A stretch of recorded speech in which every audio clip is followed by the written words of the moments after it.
हम उत्पादन बढ़ाएंगे, उत्पादन की लागत घटाएंगे, उत्पादन का उचित मूल्य देंगे।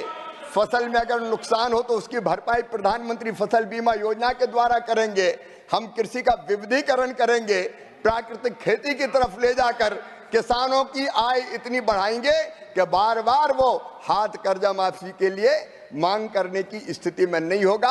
हम आय बढ़ाने पर विश्वास रखते हैं माननीय सभापति महोदय, ये सरकार निरंतर उसके लिए काम कर रही है। Shri Jairam Ramesh, fifth supplementary.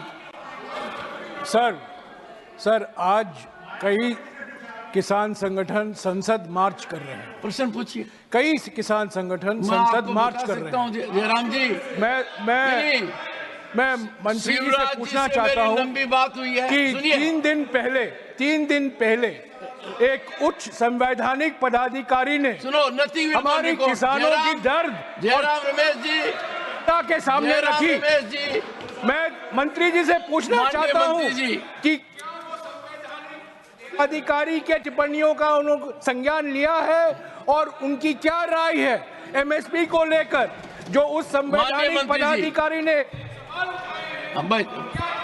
MSP को लेकर। उसके पहले मैं बता दूं, माननीय मंत्री जी मेरे साथ थे, जाते समय भी थे, आते समय भी थे, और मैंने माननीय मंत्री जी के कहा और मैं आश्वस्त हुआ कि जिस आदमी की पहचान देश में लाडले के नाम से थी, वो किसान का लाडला होगा। और मैं पूरी तरह आशावान हूं और ऊर्जावान मंत्री अपने नाम के अनुरूप शिवराज ये कर दिखाएंगे।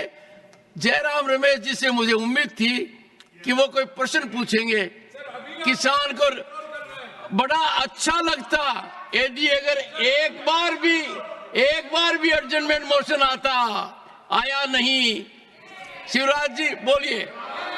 माननीय सभापति महोदय, और आज मैंने आपका नामांकन कर दिया किसान के लाडले। प्रणाम आपको। बोलिए। माननीय सभापति महोदय, आदरणीय जयराम रमेश जी का मैं बहुत आदर करता हूं। उन्होंने पूछा है कि एमएसपी के बारे में उनकी राय, मेरी राय क्या है। बहुत पवित्र राय है। हम 50% लागत का 50% से ज़्यादा मिनिमम सपोर्ट प्राइस तय करेंगे और खरीदने का भी काम करेंगे। आपने नहीं खरीदा, मैं एक एक आंकड़ा पढ़ के बता सकता हूं। कांग्रेस की जब सरकार थी कभी एमएसपी पे आपने खरीद नहीं की। किसान खून के आंसू रोता था, लेकिन मेरे लिए किसानों की सेवा भगवान की पूजा है और यही मान के उनकी सेवा के काम में निरंतर लगे रहेंगे। एमएसपी पर किसानों को उत्पाद खरीदा है और अब भी पूरा उत्पाद खरीदेंगे और एक दिन में 2 दिन का काम करेंगे।